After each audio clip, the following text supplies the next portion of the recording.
Uncle Dan.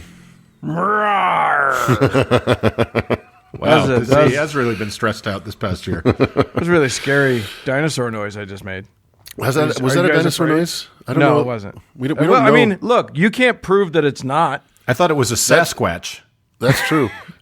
And we don't know what dinosaurs sound like, but according to Jurassic Park 3, they speak English. Oh, it's very exciting. What? Yeah. Did you ever see that movie? I don't know. Maybe it's terrible. He has a dream sequence where one of the dinosaurs calls his name, and it's just like, oh my god, weird. Yeah, super well, weird. They did evolve into birds, and some birds can say words. So there you go. Ipso facto. Boom. Proof. Yeah. Talking dinos. Well, we're here at Dino Talk. We're gonna delve into the ever evolving, field of dinosaurs. Uncle Mark, please help me. Well, and I'll get there. So this week I was just minding my own damn business like I do. And I saw a tweet from our friend Hemant Mehta over at The Friendly Atheist. And I'm sure everybody here knows who Hemant is. He's a nice guy. He's a good-natured debunker of supernaturalist hooey and bullshit generally.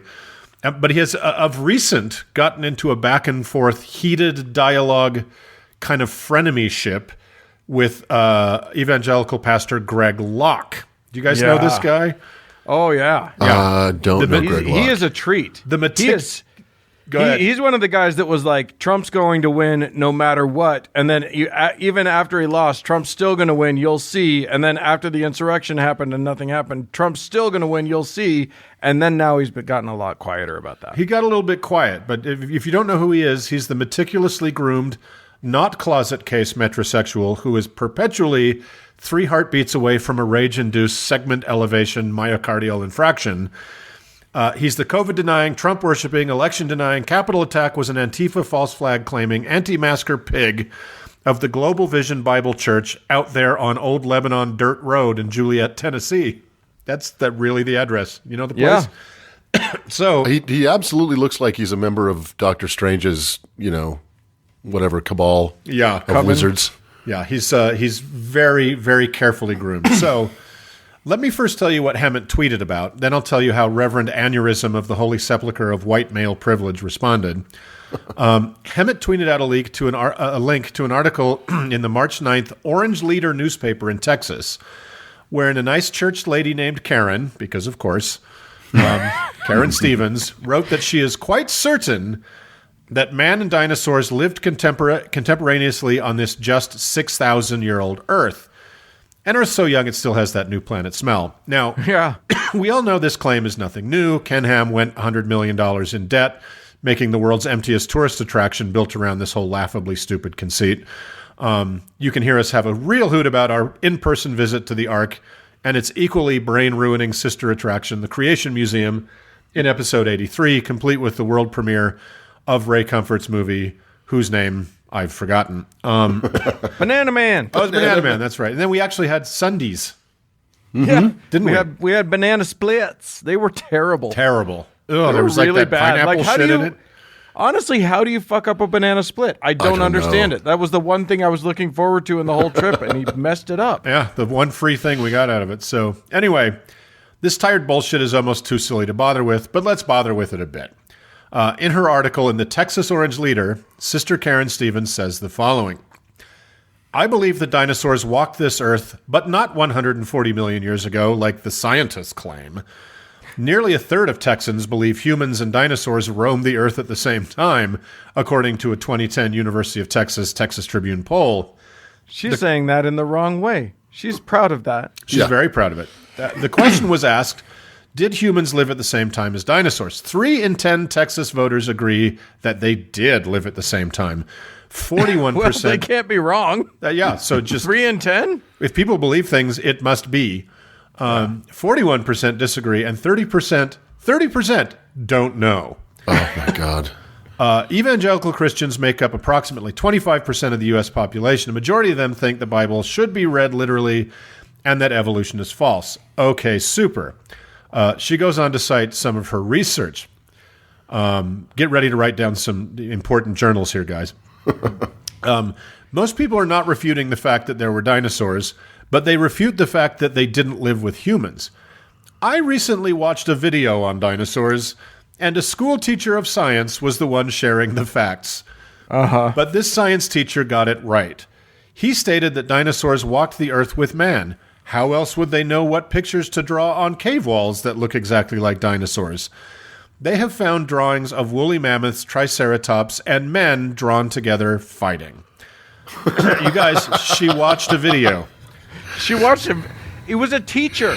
Yeah, a teacher of They're science. not allowed to be wrong. It's against the law. Citation YouTube.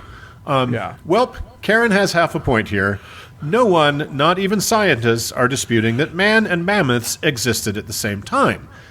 In fact, man, that being us, is credited with hunting these magnificent beasts into extinction because we are the fucking worst. Go us. Yes, Yeah. we're number one. And mammoths lived quite recently as the geological timescale crow flies, having died out less than 4,000 years ago.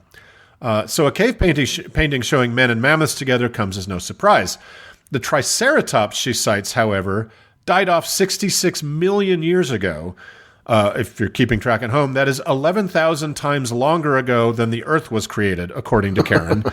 And the cave painting Triceratops, the video she seems to be citing as proof, has been shown to be a cluster of animals that an untrained observer passing by on horseback could just maybe think was a dinosaur if it was dark enough. Well, the good Pastor Locke, near horse from endless wine shouting, snapped back at Hammett on Twitter saying, "Yaha, dinosaurs and man did live together, and if stupid Hammett would pay attention to the Bible rather than criticizing it," quick note, criticizing a thing is literally paying attention to it, "then he would know it was true. So I don't want to waste a ton of time on this caca, but what, if anything, does the Bible say about dinosaurs, other than absolutely fucking nothing?" Well, there are a couple passages that the Karens and Pastor Locks of the world think describe them in detail like a technical manual. First, Isaiah 11, 6-7. "The wolf shall dwell with the lamb, the leopard shall lie down with the young goat, the calf and the young lion and the fatling together, and a little child shall lead them. The cow and the bear shall graze, their young ones shall lie down together, and the lion shall eat straw like the ox." And the dish ran away with the spoon. Is that how that goes? This is I think the I remember idea that of heaven, which they somehow interpret to be a return to the pre-fall days of Adam, when there was no death nor animals that killed or ate meat, despite there being lions and tigers and bears and shit. Ipso facto, giant dinosaurs could be herbivores, I guess. That's almost too much proof, if you ask me. So next, that wonderful book for children, Job 40, 15-24. "Look now at the behemoth, which I made along with you. He eats grass like an ox. See now, his strength is in his hips," and which is true of what they say of Uncle Doug as well. "And his power is in his stomach muscles. He moves his tail like a cedar. The sinews of his thighs are tightly knit. His bones are like the beams of bronze, his ribs like bars of iron. He is the first of the ways of God. Only he who made him can bring near his sword. Surely the mountains yield food for him, and all the beasts of the field play here. He lies under the lotus trees in a covert of reeds and marsh. The lotus trees cover him with their shade. The willows by the brook surround him. Indeed, the river may rage, yet he is not disturbed. He is confident. Though the Jordan gushes into his mouth, though he takes in the eyes, it takes it in his eyes, or one pierces his nose with a snare." I think Job is in love with the behemoth. That is definitely a love letter to the It does behemoth. sound kind of sexy. It sounds nice. And again, Job 41.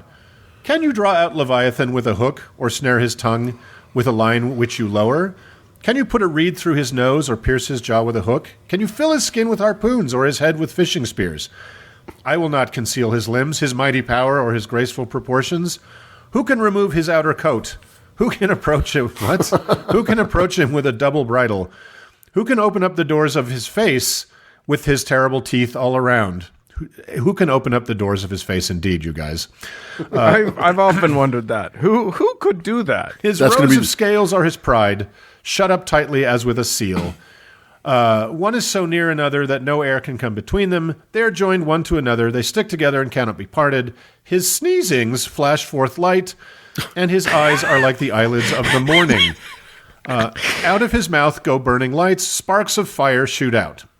Smoke goes out of his nostrils as from a boiling pot, and burning rushes. His breath kindles coals, and a flame goes out of his mouth. Strength dwells in his neck, and sorrow dances before him. The folds of his flesh are joined together. They are firm on him and cannot be moved. His heart is as hard as a stone, even as hard as the lower millstone. When he raises himself up, the mighty are afraid. Because of his crashings, they are beside themselves. Though the sword reaches him, it cannot avail, nor does spear, dart, or javelin. He regards iron as straw, and bronze as rotten wood. The arrow cannot make him flee. Slingstones become like stubble to him. Darts are regarded as straw. Blah, blah, it just goes on and on and on and on. We get it. It's Smaug. I get it. Oh my gosh, just like every other ancient society in the world, the people of the ancient Near East had a bestiary of mythical animals based on already fearsome beasts around them like crocodiles, whales, hippos, rhinos, elephants, etc. Proof, motherfuckers. See Hammett, pay attention to the Bible. Yeah. So anyway, let's laugh past this here. Proof provided by Karen, her video. Pastor, I'm not in the closet. I'm just fucking furious all the time because white Christian men are the most put upon minority group in America. Locke. And his totally real Israelite field guide to the beasts of the Jurassic period. Now, as you fellas know, I love me some primitivism. I'm fascinated by our beginnings as a species and as distinct protocultures. That's kind of part of why religion fascinates me. One of my favorite art objects ever is the Venus of Villendorf, which is a female fetish figure from what is now Austria, made approximately 25,000 years ago, which is just over 4 times the age of the entire Earth, according to Karen and Pastor Locke. While the Venus is made of stone, many items like her from all over the planet are made of bone.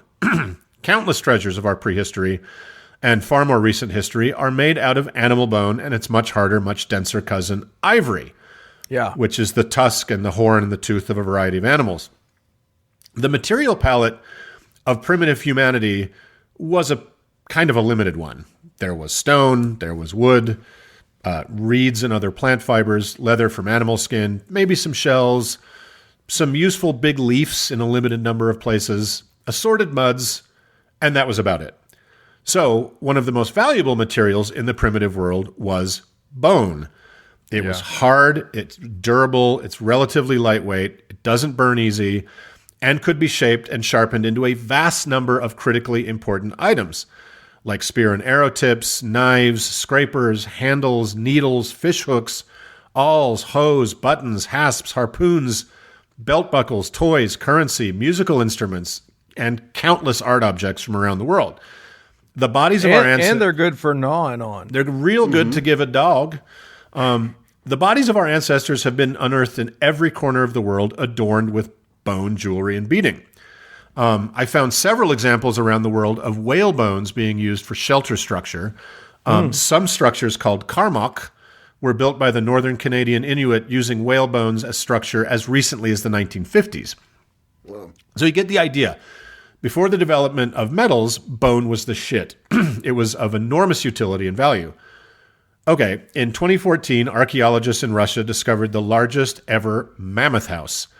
I say largest ever because several had already been found. These are round structures between 22 and 25,000 years old, made entirely out of mammoth bones. You should look them up, mammoth houses. They're pretty fucking metal. Mammoth houses are where the sexy barbarians in Frank Frazetta's album covers surely live, right? Tusks and long bones create kind of a dome shape, and upside-down lower jaws of mammoths are stacked into each other like cups to fill in the wall cavities like ice blocks in an igloo, right? While the roof is made of interlacing shoulder blades, the entry is arches of 2 huge tusks. The whole structure was then covered with layers of tanned mammoth hide, creating a super solid, waterproof house made out of arrow and spear-proof bone and yards of leather tarps, all provided by the once abundant mammoths. In 2013, another group of scientists in Russia unearthed Buttercup, a semi-rotten, semi-eaten, but still largely intact female woolly mammoth who died 40,000 years ago. She's not a fossil, she's a corpse. that a heating planet released from its permafrost. She has skin, hair, organs, etc. Fully identifiable food was found in her still gooey intestine. When they pulled her out, rotten blood oozed out of her, and one researcher dared eat a tiny bit of her still extant muscle tissue. And remember, Buttercup died 34,000 years before Karen Stevens of the Texas Orange Leader and Pastor Greg Locke think the entire universe came into existence. And we could still tan her hide for clothing and make weapons from her tusks today in 2021 if we wanted. And eat her. And eat her. And given that Buttercup is not even the first prehistoric animal corpse who lived in the time of man and the Siberian mud has yielded, and given Karen and Pastor Locke's insistence that the megamorphs of the age of dinosaurs lived tens of thousands of years more recently than Buttercup, and given the evidence that our ancestors saw bone as the plastic of their age, where is it? Yeah. Where is all the amazing shit the body of an Argentinosaurus would have yielded? The largest land animal ever found, this creature the Bible so accurately describes, is 6 times the mass of the biggest mammoths. She could imprison a modern elephant within her rib cage. Her femurs, while short, are of giant size and are as big as modern canoes. Those would have made fine columns to support any house. And with, 4 to 5 times the skin surface area of a mammoth, can you imagine how useful 2,000 square feet of tanned, waterproof, thick-ass hide like that would be? Yeah. Where's the clothing? Where are the boots and the leather goods made from that acreage of rhino-like skin? Where are the spears with giant meat-eater teeth?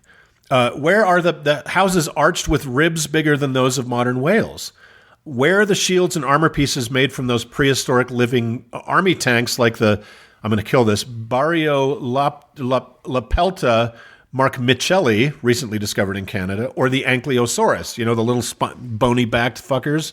The bony armored hide of their almost impenetrable backs could change the course of history had one tribe been protected by it and another not. We all know the stories of how a clan of the indigenous Americans of the Great Plains could survive off a single buffalo kill for a long time. A big buffalo is over 2,000 pounds. The Argentinosaurus weighed 100 times that much. Jesus. Can you imagine the value of tens of thousands of pounds of meat in the shit-poor desert economies of the Bible, a time and place where people were desperate not to lose track of a single 80-pound sheep because that was a year's income? And we're to believe that people could fell one dinosaur with 80,000 pounds of edible protein, a city block of tough-ass leather, and enough bone to make the tips of 1,000,000 spears. And other than some weird ramblings in Isaiah and Job, nobody anywhere ever bothered to mention it. Karen Stevens of the Orange Texas Leader and the very secure in his toxic American manhood, Pastor Greg Locke, both Isaiah and Job are in the part of the Bible that they stole from the Jews, the Old Testament. Yeah. And one of the ancient practices of the Jews that those assholes like to drag out in their awful Judeo-Christian nationalist bullshit is playing the shofar, a musical instrument made from the horn of a ram. If ancient Israelites had lived alongside the absurd profusion of animal life that was the 160 million years that the several epochs of dinosaur life on Earth, would they have chosen the humble horn of the sheep or the goat for their devotional toots with such magnificent horns and spikes from the dinosaurs to choose from?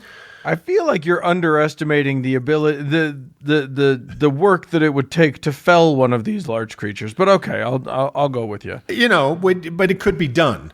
Well, but they die of old age. I mean, right, they don't live forever, oh, right? That's true. And then you just eat it.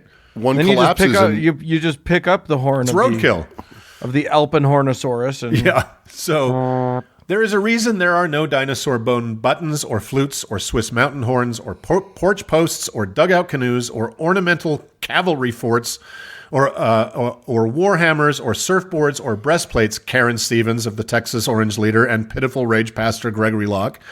May I call you Gregory? The reason is you're wrong. You're wrong because you're either stupid or you're lying. But in any case, you're wrong. I guess both of these things can be true, but you're wrong. Dinosaurs are not in the Bible. A book that could only benefit if there were, right? Yeah. Right. It would prove it had some truth to it, meaning it would have gotten one single thing right. And the megamorphs that went extinct 65 million years ago, 11,000 times the age of the Earth you cast your pitiable shadow on even today, did not live next to man. And I'm not just trying to be mean here, just maybe a little bit, especially to Locke, who is an absurd caricature of literally everything wrong with America in a suspiciously tailored jacket. Physically modern humanity and the giants of the age of the dinosaurs living side by side in the last 6,000 years may be the most audacious and stupendously seismic truth claim religion has ever made. And so far, it is totally unsupported by a single shred of hard evidence.